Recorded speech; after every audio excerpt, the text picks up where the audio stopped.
Welcome to Cycle Breakers and Moneymakers, a podcast for women of color and first gen who are breaking generational cycles and glass ceilings by going places no one before them has ever gone. I'm your host, leadership coach, and eldest daughter of immigrants, Mariela Delamora. I left a 16-year marketing career to create a multiple six-figure-a-year coaching business as a single mom. Each week, you'll learn how to build unshakable self-trust, become in demand, lead with confidence, and make more money by being more of who you are.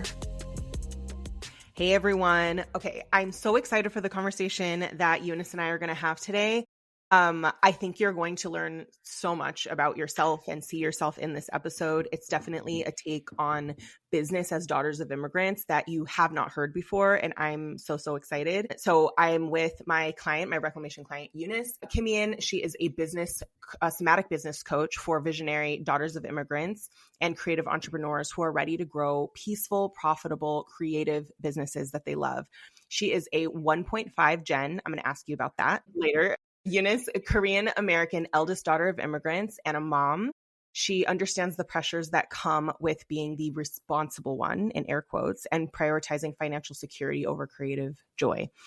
She has more than 10 years of experience in somatic coaching and culturally informed nervous system healing, more than 10 years in entrepreneurship and business growth strategy. And she helps you to access your zone of genius, become more visible, make more money, and embody your brilliance without burning out or diluting your magic. So very excited to have this conversation because as anyone who's followed my podcast or my brand knows, somatic coaching and just somatic elements have been an absolute life-changing element to my own business. I could not have the business that I have without it.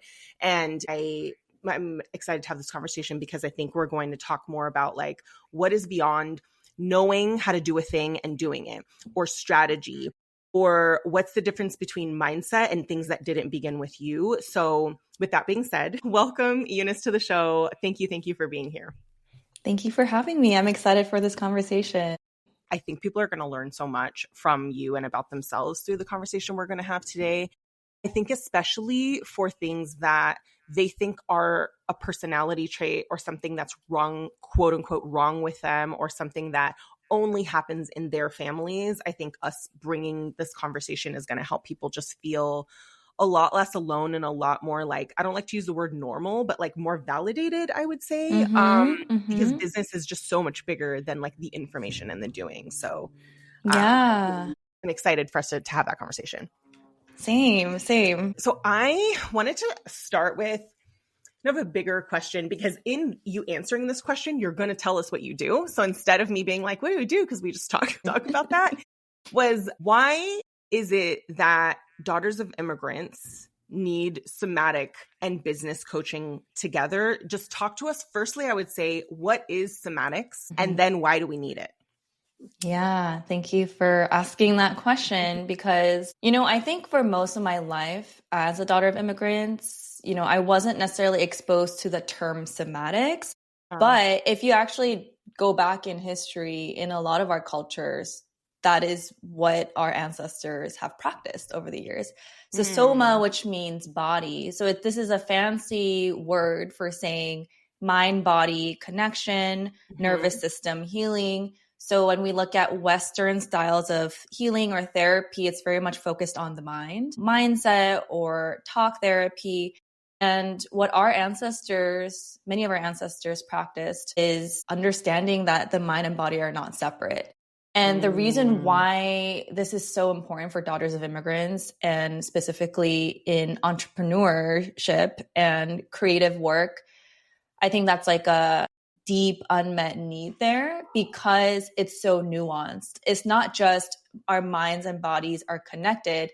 It's that because of generational trauma, because of what our parents, grandparents, great-grandparents went through, because of our own immigration story and, whether it's assimilation or what unique story that you have is stored in our bodies, right? And that's the thesis, that there are things beyond our cognitive awareness that are being held in our bodies. And so even if we are really smart and really skilled and you know exactly what to do, and you're extremely hardworking, you know, you're very capable, you carried your family on your back, like Yep. you can do so much, and yet our bodies are holding so much. And until we help our body feel open and safe enough to like process some of that, and also have that be part of the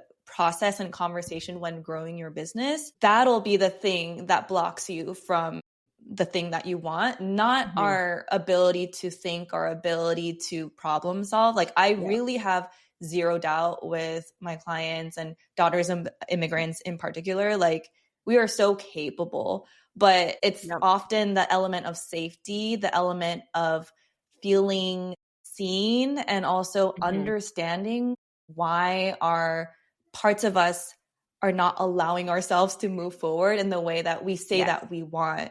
So it's like somatic business coaching to me is like, in my opinion, revolutionary because it meets the needs of like daughters of immigrants who are creating something new and are so ambitious and are so capable. And it's like the key, or it's like the skill set that's extremely nuanced that allows us to give us exactly what we need in order to move forward. And so it's been really incredible for me and my journey as well of like integrating all these different tools and lived experiences and work experiences to like bring it together into this even like title and this practice, because I didn't, you know, through my healing journey and my entrepreneurship journey, I didn't have a somatic business coach, but I have had somatic support, somatic coaches, mentors, therapists. I've had business coaches. So it's almost like I've been like accessing it through multiple different things. And I realized, I am the bridge. And I realized like, oh, that's the role I'm here to play right now. So it feels really so funny good. because I'm like, that's really you being like, this is the unmet need. Because there is, like, when I talk about unmet need, I'm like, there's literally something out there that folks are experiencing that they are piecing together in different ways. And sometimes that works. And other times they need to be looked at together to understand how one is affecting the other. And just like kind of how you said around like, this is never, ever been a capability problem, especially when you think about daughters of immigrants who grew up really quickly, had like adult level of responsibilities at a much younger age, really in many cases were like parentified and like really put these expectations on us. It's like, we don't have a work ethic problem. We don't have an ability problem or an intelligence problem or any of those things. It's really like the mind and body are not on board together. One is saying they want something, the body is not on board. And like, how do you actually have that dialogue and create that safety and capacity? Yeah, especially when we've all had different flavors of how we were taught to work with like resistance and body. Because in my Korean American, because I'm like, I don't think people realize that we were necessarily like taught to disconnect ourselves from like our body or not read it or you know, whatever that is. I would love to hear that, because I think that this is the story behind like, we grew up disconnected from like the mind body disconnection is almost like innately part of the daughter of immigrant experience, is not something that I think we're aware of unless we actually work with daughters of immigrants, as both of us do. We'll start to see there's like common threads. Like, why do we in particular experience this? I don't know what to say more, but like, it's definitely like a very common theme. Like, tell us about that. Yeah. I love how you phrased it, because it's not random. It's not just something we made up. It's just not, like you said, it's not a personality trait. It's literally like ingrained from a cultural, like macro level. And so like when I think of even the country of Korea, where I'm from, so I immigrated to the US when I was 7. And so when I say 1.5 gen, it's when I immigrated when I was a child or a teenager. So it's almost like you're even in between first and second gen, where you like, I was born in Korea. I went to preschool, first grade in Korea. That was who I am. And then I immigrated, and then it's like, you know, by the time I'm 7 years old, I'm like talking, I'm going to school, and then I'm switching. Now it was like, I literally remember like my 7-year-old year. Like I remember the transition and like learning a new language, ESL, all the things. So it's a very interesting place to be. And I always felt kind of like this alien. And it's been a reclamation journey for me of like all my different identities and upbringings and viewpoints. But going back to the point of like, how is this ingrained in us? So Korea as a country itself is, in my opinion, epitome of pushing through. As a country, we've been through so many years of colonization, of oppression. You know, we're a small country sandwiched between, there's like China, there's Japan, there's US. There's always, the whole history of Korea was like, there's always someone's gonna invade us, and then we're gonna die. And so we have not enough manpower to defend. So our strategy has always been defensive. It's never like we're trying to invade other countries. It's like we're always just like, please leave us alone. You know what I mean? And so I think by virtue of that, there's this mentality of like hypervigilance, because like something's gonna happen. And also because of colonization and oppression, it's like, think like all the years of being told you're less than, you know, I think that does something to you. And so generationally, it just keeps going down. And then if you start adding like, so yeah, with the Japanese colonization and then the Korean War that happened, we were one of the poorest countries in the world. Like it just destroyed the country. And Korea, I think they call it like the rising tiger or something, but or the miracle on the Han River. As a country, we rose up like economically, like extremely, extremely rapidly. It was not random, but part of it was this collective mentality. It was literally like, as a country, we need to focus and mobilize on education.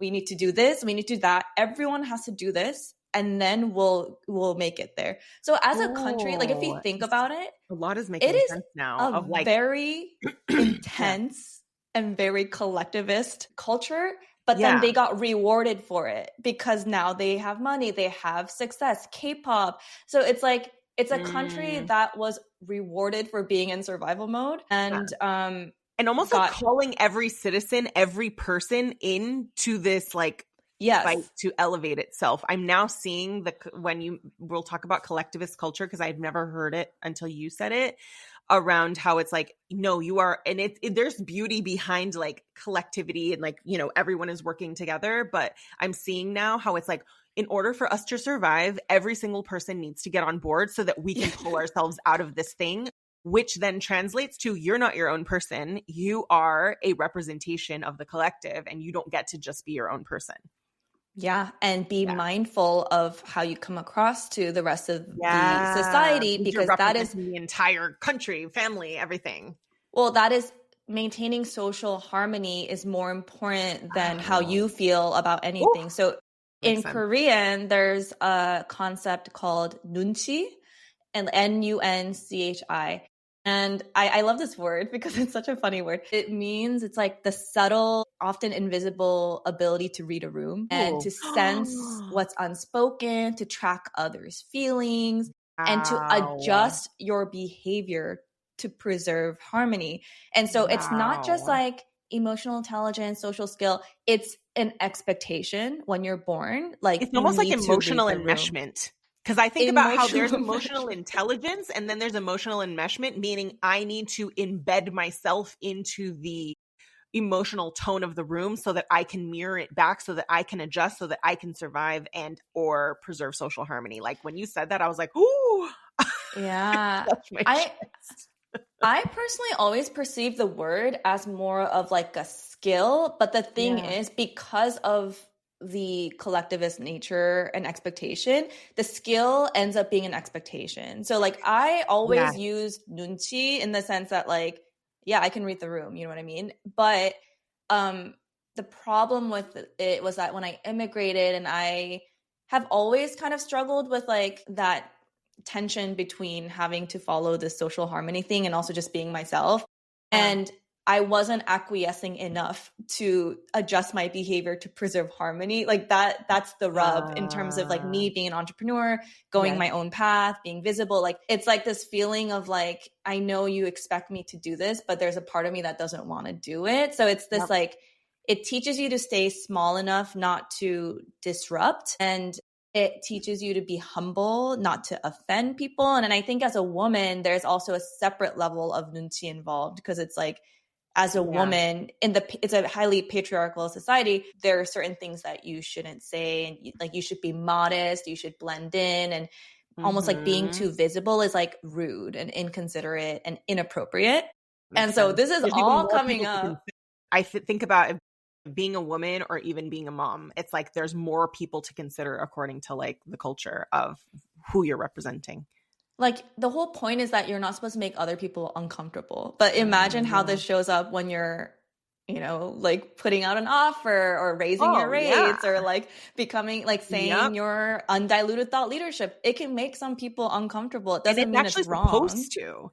Like it's actually supposed to make your future clients a little uncomfortable sometimes too. So like it's almost like, yes, this is explaining a lot around how like even in different cultures, because I think about even in Latino culture, which also is not a monolith, there's like a lot of variations there around culture, but the element of you are not an individual, you are an extension of your family is more of what that looks like there, where it's like you are a representation. So like you don't get to have your own thoughts without them kind of being like co-signed and or having your entire family chime in on your behavior and on your decisions, and even neighbors, and how like that's a normal thing.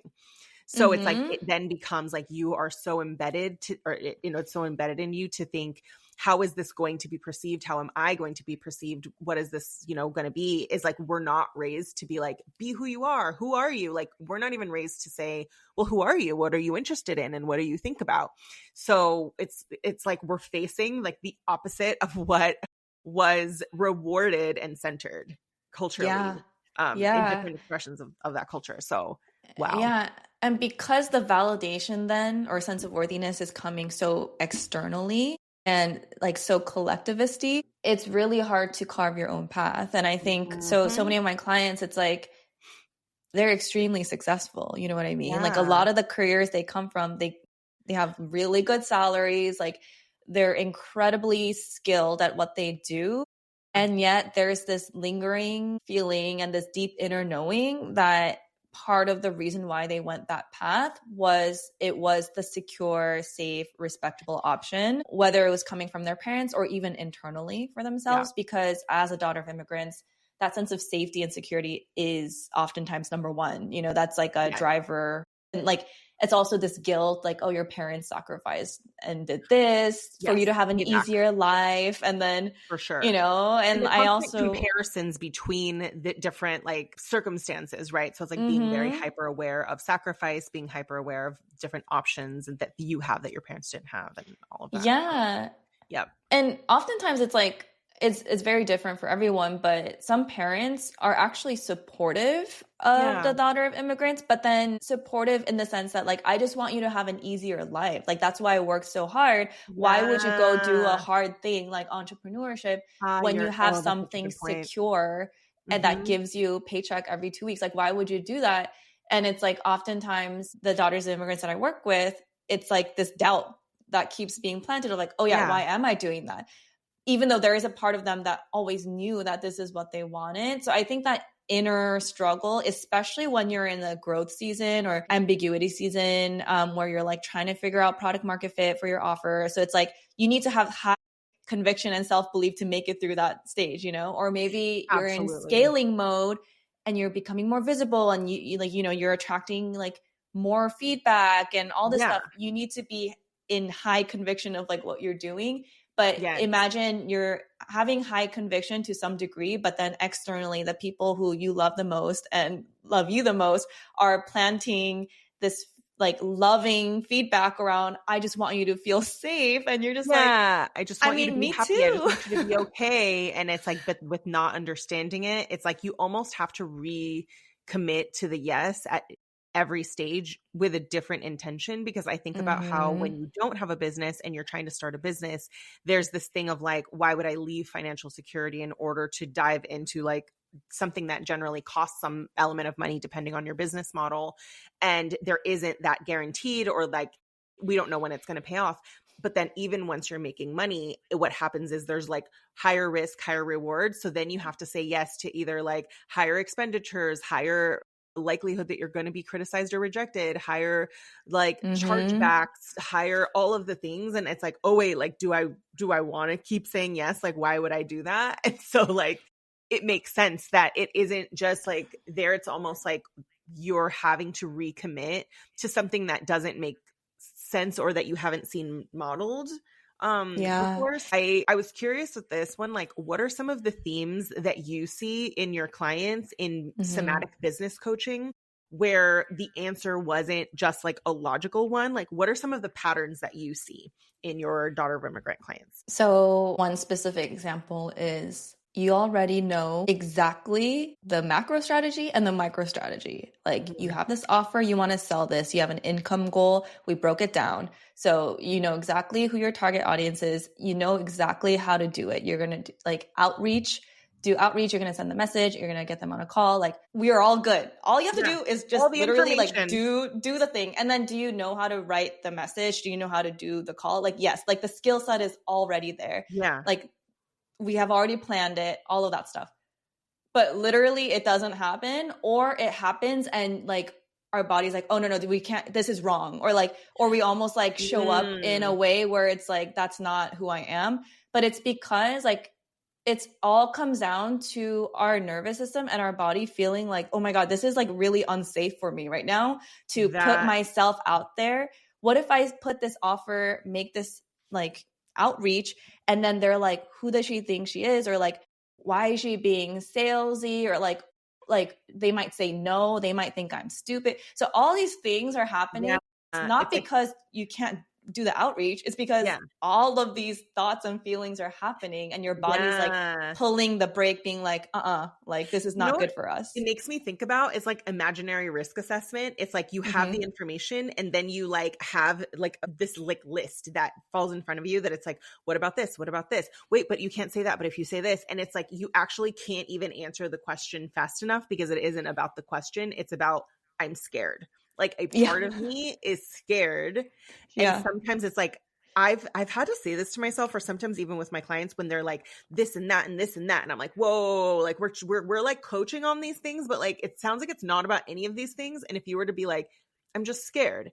And it's like, well, what are you scared of? So I'm curious about that because like, I think that it sounds very logical for us to want to like anticipate danger and then prevent the danger from happening. But it's like, how do you know that it's actually like a smart thing to be like, this risk might happen. Like, should we actually make this change versus like, it actually isn't even about that. You're just a part of you is scared. Yeah. This is a very, very important skill, if not one of the most important, I think, because entrepreneurship is a daily series of risks. So it never, it doesn't go away. Problems don't go away. You're always problem solving, and then you're always taking risks. You never know what's on the other side. You can do a lot of analytics. You have data. Yes, you can make a bet, but it's a bet. And it's not to say that you don't do that in corporate, but it just doesn't, the stakes aren't as high because, you know, there's a team and like,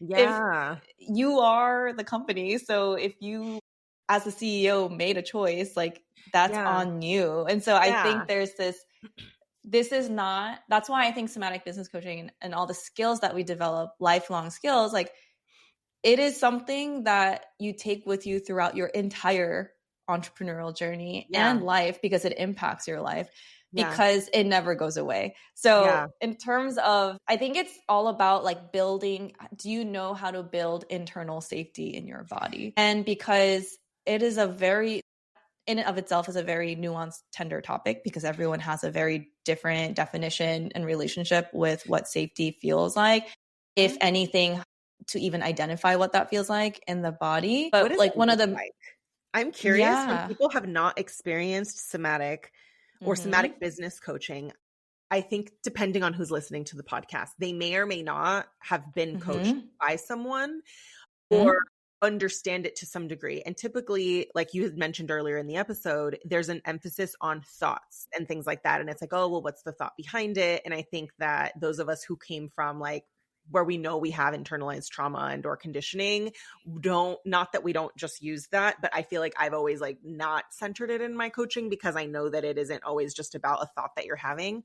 What does it actually look like when you're coaching someone and you realize, like, or you as a coach recognize that this is about safety? It's not about answers or ability or any of the other things of like, what are some of the things that actually happen in coaching that is the somatic element versus the strategy element, answers element, mindset element? So almost every one of my clients, when we get started, like the first thing we do typically is use the modality of parts work in order for us to understand. Like you're telling me one thing, like you're scared of this, you're worried about that, you want to do this.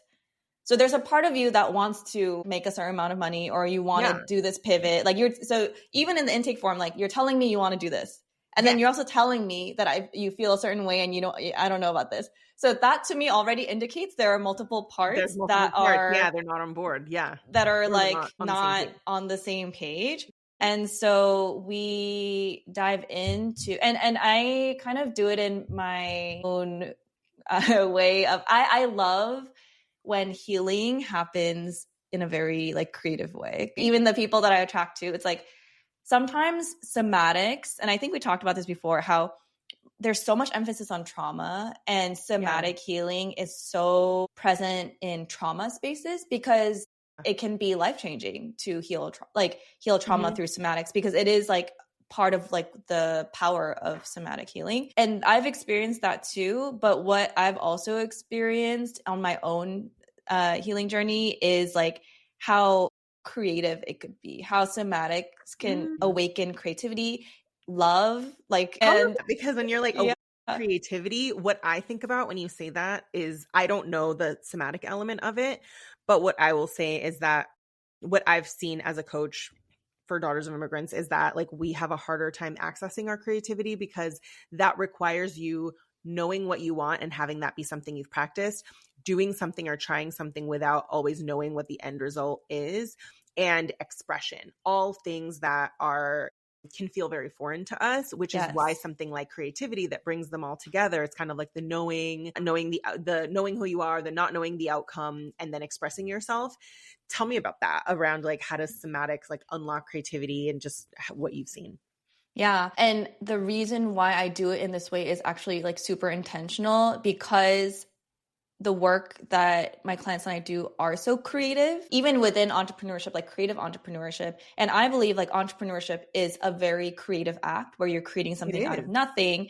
And as daughters of immigrants, I think that's also a very creative life that we were born into, and skill set that we're invited and kind of pushed to develop is like, how do you create a new path forward? And so innately, I believe, and also all humans, I believe, are creative. But there are many kids are the most creative. Like they're completely unburdened by what anybody is doing or any rules or anything, and they all know how to create. So it's like we were born knowing how to create. Then we learn systems and structures and rules and what people praise and what they criticize. And then all of a sudden you're like, wait, I have a business. And then you're just like, well, what's the right way to do it? How are other people doing it? And it could be useful to an extent. But then I think after that, you're like, I can't create. I have to figure out what's the right way to do it. And then I need to do it that way. And we forget, like, even what you said about business is a creative act. I don't even think I hear that often, but it absolutely is. Like, we get to create and design anything we want. Because oftentimes, even if our parents were some sort of business owners or entrepreneurs, it wasn't a creative act, as in like for most daughters of immigrants, it's all survival. It's all survival. So that's what we've been modeled, like entrepreneurship or business as survival. So it makes sense that we're building it from that lens of like, what if I send this DM and they judge me or leave me or whatever, like I'm screwed. Like I don't like the survival brain is like, oh my God, we're going to die. You know what I mean? And so you can't access the playful, creative, magnetic version of you because the survival part of you is like, this is not a game. Like, we need to survive. Like, you need to let me lead. And so going back to like parts work, I've experienced it in many different ways and learned from it in like more trauma resolution settings and whatever. But the way I like to do it with people is because a lot of my clients also, in addition to wanting to grow this business successfully, is that they want to express themselves more creatively and feel more integrated and all of that. And it also just like, it's very meta. Like, it helps by exercising that creative brain. You also make really great decisions in business because you're able to access that brilliant part of you. And so even the way we do problem solving part of your brain is often hidden behind creativity, because problem solving is creative. So it's like, we don't see something that's right in front of us. I've seen this on the emotional intelligence side, because I'm a certified coach on that side, where it's like they will see it and it feels like insurmountable. And then another person can come in and be like, isn't it just this? And they just didn't think about it. But it's like, that feels like it's not creative because it's not like, let's say like you're not doing a painting. It's creative in terms of like, what is a thing you haven't thought about before that might actually work or that you might enjoy? Yeah. So even the way I start off with my clients and do parts work together isn't like, let's solve this issue or let's like resolve this trauma or whatever it is. Like, it's very much like, hey, like, come on this journey with me. It might be a little weird, but let's just come on a walk with me, you know? And when I start asking them questions, like, I have this process and it's very much like, oh, why are you asking me that? Like, very much like we're personifying it, and I'm asking them very like in personifying some ways, like, the different parts almost, so that they can recognize that it isn't just their logical brain. There's different parts that are showing up. But I'm kind of doing it in like a silly way where I feel like being a mom to Teo too, like, brings out more of my playful side. But I think like the common denominator with that session, the initial session, is like, there's a lot of like laughing that happens. There's a lot of like, oh my God, like, that's so funny. Or like, but then we also uncover these like deep childhood moments where we're like, oh, that's why like this part exists. And we understand, like, because we tend to focus logically, like, if you want something and then there's a part of you that's resisting, logically we think that we need this person who's resisting to face this way and get on board. Like, that's like the first initial like intuitive thing that we would want to do, is like, this person needs to convince this person to go the same direction. It is what it is. And oftentimes we try to force that. And maybe through parts work, it's like, oh, let's be nice and help them convince. Usually there are multiple parts involved. Usually the ones that we don't really respect as much within us, like the version of us that's scared, the version of us that's like always talking about what she's worried about, like, usually they're the ones that we need to figure out like how to love and how to empower and how to validate and how to give them a role in our business so that they don't feel like everyone's always ignoring her. It's like, how like can shoving you like you into a corner? Like, I'm always like, you're always causing problems. Like, you need to just get on board. And instead it's like, they feel like they've been passed over, ignored. People are annoyed with them. People are angry with them. People want them to be quiet every time they talk. Yeah. And so typically it ends up being like, how can we, like, do you love this version of you? And like, why, like, do you kind of see why she is saying that, you know? And like, do you see also how empathetic she is, or like how, like, all her superpowers? And it's like, I always think of it like a basketball team. Like, this is your team. These are all parts of you. The team operates as a unit, and you either score together or you don't. You know what I mean? And so you can't like only view these like MVP star traditional people as the only, like, everyone needs to work as a unit. And so part of it is like making sure the parts of you that feel neglected are feeling empowered and seen and mentored and all the things, but also the version of you, your higher self, like the one that's like leading the charge of like, I want to make K, like I want to do whatever, like whatever that looks like. That person also needs to take on more of a leadership role of like, we need to rally the team. You know what I mean? Like you need to make sure all parts of you are feeling safe. And so it's this like really fun, like motley crew, like adventure we go on of like who's actually running your business, and can we reorganize and restructure your team for your business so that it's aligned with your business goals and your life goals. It becomes a shared language from which we can navigate the entire like 6 months together, because now anytime something happens, we have, is it this version or like what's happening here? Like, okay, can we gather for a little meeting? You know what I mean? So it becomes a very like fun, playful, but also like deeply illuminating experience. Feeling. You know what this is making me think about? What somatic coaching taught me around those parts was like I named them, and realizing that there was one that was very, very predominant, and she's always there, mostly because like she was always there as an eldest daughter and all the things. And I call her clipboard. And so she's holding the clipboard. And so you think about a person with a clipboard is generally in charge of other people. And so she's like checking off and being like, what are you doing? What are you doing? Okay, we're going to be on time. And like, she's holding the clipboard. And what it taught me was like, I had her, but then I had almost like my inner child that like couldn't be a kid, couldn't have feelings. People would be mad at her if she had feelings. She didn't want to be criticized. She was motivated by not being criticized. And so it's like, if I shut her out, and clipboard is like, stop being like a baby. We need to do this because we need to make money. Then that doesn't actually help her, versus like me sitting down and saying like, you were criticized a lot, and I'm so sorry. And like, and nobody ever told you did a good job. And so, yeah, it makes sense that you're trying to put out a post or you're trying to do this thing, and you're just thinking, but someone might say this thing about me. And that doesn't actually help, because you're just shutting them out versus like validating their experience. And that ultimately they all have your back. All are just trying to have your back. They're just not agreeing on how to have your back. Well, they have different lived experiences, basically forming their opinions on what is most important in order for us to get to where we want to go. And we were talking about this before recording too, of like, I'm not making this up. Like, so even on my own visibility journey of like, why do I feel that even if I have very high conviction in myself and my work and all of that, and I have very clear goals, and I know exactly what I need to do, and still there's a part of me that's like, if I put myself out there, you know, undiluted on a bigger stage, something bad's gonna happen to me. I was like, no, you're just being paranoid, or like, oh no, that's like classic visibility thing that happens.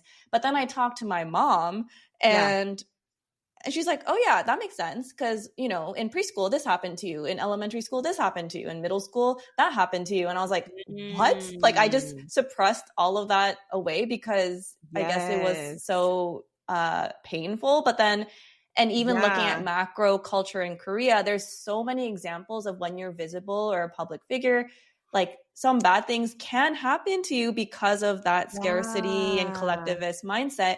So like that part of you that's saying, if we make a post, something bad might happen, or they might leave me or criticize me. Yeah, it's true. Like you probably like you've actually seen evidence in your culture or in your family that this she's not making it up. Yep.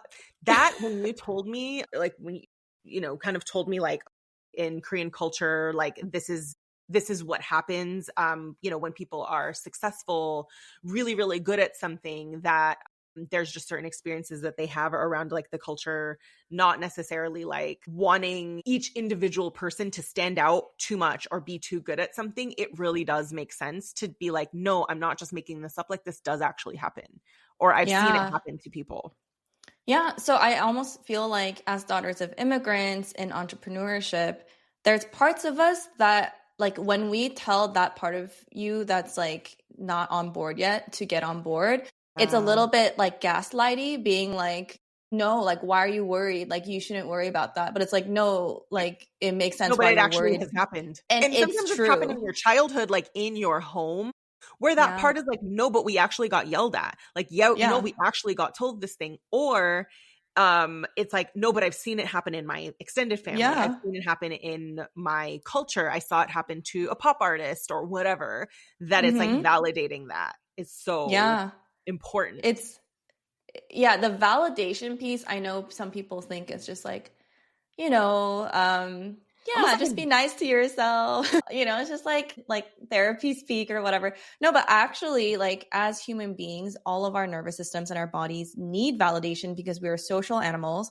And if you go back to our ancestral, like, caveman days, it's like, if you don't fit into that group that you're in, you will die, because if you're in the jungle by yourself, you're going to get eaten. So our primal brain is wired for social connection and resonance and being part of a village, because it's true, literally, that if they reject you, there's a big chance that you might not survive. So now it's showing up in when we're trying to do outreach, I was going to say same thing with kids. So which is why whenever I hear you need to stop caring what people think, I personally think it's like the most basic, unhelpful advice ever, because to tell someone you think this, but you should just think a different thing is wildly unuseful. And it's not to say you should care what people think or you shouldn't. It's really saying, why do we care so much what other people think, and why does it make sense?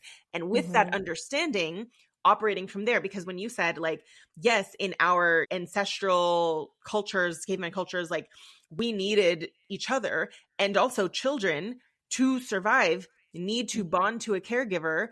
And whenever you feel or they perceive that they're being rejected, they will mold themselves to whatever the caretaker rewards or pays attention to not die, literally, or just to be seen, because that in itself is super, super harmful to a child. So it's like, we do care what other people think. It is part of what keeps us alive. It's knowing that in business is important. Exactly. Like, and when we everything still, but it's like, if you understand that we do and it makes sense, and work from that understanding versus you shouldn't, it's gonna feel so shitty to be like, I don't understand. Like, I just need to stop caring what people think. And then that doesn't actually help you be like, oh, this makes sense. I'm so proud of myself for doing this thing. It makes sense that I'm scared is such a different energy. And you can sometimes, like, push through, like, override the part of you that's scared. Like, like the eldest daughters of immigrants, we're just like, we got to get shit done. Like, okay, let's bulldoze our way through. And I've definitely done that in the past and gotten rewarded for it. So it's like, but then you burn out, or I had chronic back pain. That's how I got into somatic healing. But then you start crying uncontrollably. The money doesn't stay, the growth stalls. Like, it's never a sustainable option, because we cannot be in that state of survival all the time for our entire life and expect that there is no cost involved. So we cannot avoid this, because it'll catch up no matter what. And if you want to build a business in a sustainable way, in a way that supports you long term, and in a way that feels peaceful, like, this is an unavoidable situation. So it's like, I think that's what's been like my firsthand experience of navigating entrepreneurship. Like, I've done it in those ways too. And I've seen failures as well as quick successes, but it was never sustainable. And I've experienced multiple rounds of burnout when I realized that I was overriding instead of listening and allowing the parts of me to arrive at a place of readiness versus like being mean to them, or almost like a lot of people also have other expressions of this survival mode of either like numbing themselves or feeling like stuck or avoiding or people pleasing, all the things. So no matter what flavor of survival mode you're in business, like, it's never a long-term solution if we try to like force our way through with our mind. So I think that's where the somatic business coaching really comes to play, because all of the clients that I work with, they don't just want to make quick money. Like, they want to create a legacy. They want to create a deep supportive and nourishing business that aligns with their life goals. And so for that, like, you really have to be figuring out, like, how do I want to build this business? Not just like, what is the business? You know? That makes sense. Yeah. It's the bigger questions. It's funny because I was going to ask you a question and you answered it around like, how does somebody know that this is like what they need? And you really like you spoke about it throughout the episode. Really, I think it's like the disconnection between either like not wanting something different that's more aligned with you and like what it is that you want in your values, having a desire, but then having resistance and going in circles and like a part of you like kind of not being on board, challenges with visibility and like fears around that, and expression, all of those things. It sounds like we throughout like our conversation, I'm really seeing like there are these themes that I know I've seen, you know, in my like years of coaching daughters of immigrants that really, except that I will look at it from like a different lens. But I think like how you've described it is like understanding that those parts are there to give you information, and how do you actually work with them is really the only way. And that it's an inevitability really at some point if you've had these experiences to develop the skill set of how to bring those parts on board so that you can create the things that you want to create without shutting those parts out, even if that is actually what we have done for years and years and years. Yeah. And I think sometimes it happens in like big life transitions too. So I know for me, when I became pregnant, that was like the turning point where I was like, I literally cannot do this again. I don't want to go through this sprint burnout cycle. I cannot, because for me, the most important thing is to be a present mom, cycle breaking mom to my son. And I'm just like, literally nothing is more important to me than this, not this business either, even though I love my business. And so it's a non-negotiable. So it really forced me to get clear on how I wanted to build this business, because I didn't want to do it again in that way. And so a lot of my clients too, it's like, they have some sort of experience typically in their life, whether they burnt out, they have chronic stress, health things happen, or they want to become a mom or whatever it is. And then it's like, okay, we need to do this in a way that makes sense. And we don't want to repeat what happened because that was terrible and also not aligned with how I want to do it. And also that's what traditional business worlds preach, you know, like growth at all costs, all of that stuff. So and really identifying who's creating that, like who is the person making it. If they haven't had to work through these things to that degree or at all, then it's not going to be included. Or who understands like it, the nuances of like capacity too. Cause I think it's like easy to say, grow a peaceful business. Like if you can sleep in, you can do your thing. And I was like someone who's like breastfeeding, and I'm just like, no, like there's like actual constraints. So, I'm like, no. You know? And I think if you've ever felt that intrinsic, like, no, that you hear advice about you should or you shouldn't do this, and your body is just like this, like, no, sometimes it's shame, but I think we've gotten to a point where I'm like, no. And it's like, if it's no, that means I reject it. That's not for me. That is for someone else. That does not reflect my lived experience. I wanted to ask you a couple questions to wrap up, because I think that this is just really, it's almost like taking you're zooming out from business and looking at like the whole human, not just the whole human in their life, but like their family history, cultural, like country, all the things that like shape us that are so much bigger than business. And then with that understanding, being able to create and move forward in a way that like honors all of those things versus like shutting them out, you know, villainizing them. I wanted to ask you, number one, is there anything that we didn't talk about or that I didn't ask you about that you just want to like leave us with, remind people of, anything that you just wanted to say before we close out? Yeah, I think two things. One is with my own ancestral connection journey, generational healing journey, looking at my maternal lineage in particular, the theme of sacrifice is just everywhere. Like, you know, my grandma, like when she became a mom, she gave up her career. When my mom became a mom, like there's so many ways that my maternal lineage ancestors had to sacrifice in order to survive. And I think for me, that was something that was so important to me as I became a mother. Like, how can I create a story and a life that doesn't just center around sacrifice, especially as a mother. That was like a big part of me. And I think that shows up in entrepreneurship too. It's like, how can I create success in a way that doesn't involve me just sacrificing my health, my joy, my creativity, because I don't want my son to feel that that is the story that I'm like passing down to. So when we talk about breaking cycles, like to me, this is my way of breaking cycles, right? And I think that kind of goes hand in hand with this idea of like embody your brilliance. Is like the brilliance is already within, but there's just so many reasons, actual logical lived experiences and generational trauma reasons why we are made to believe that we shouldn't embody our brilliance, and also like skill sets that we're not taught in order to embody like what it is that are our birthright in order to shine, to be seen, to connect, to create.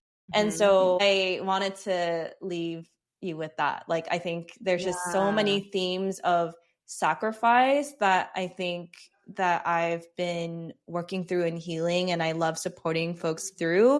But really at the end of that tunnel is like the fact that you can really not only claim your magic, but be able to actually shine because you've like dusted off the diamond, you know what I mean? And like everyone's a different color of gem, but it's like that, even that's like a realization of understanding like what kind of brilliance do I bring, and how can I allow myself to actually shine safely and like be unapologetic in that shine, in that brilliance. So that's what I feel really passionate about and feels alive in me in this moment. And in that, it doesn't even ask the question, do you have it? Like, you have it. It's like, it is in there. And that really what we're doing is like releasing all of the barriers between us and being able to like express it.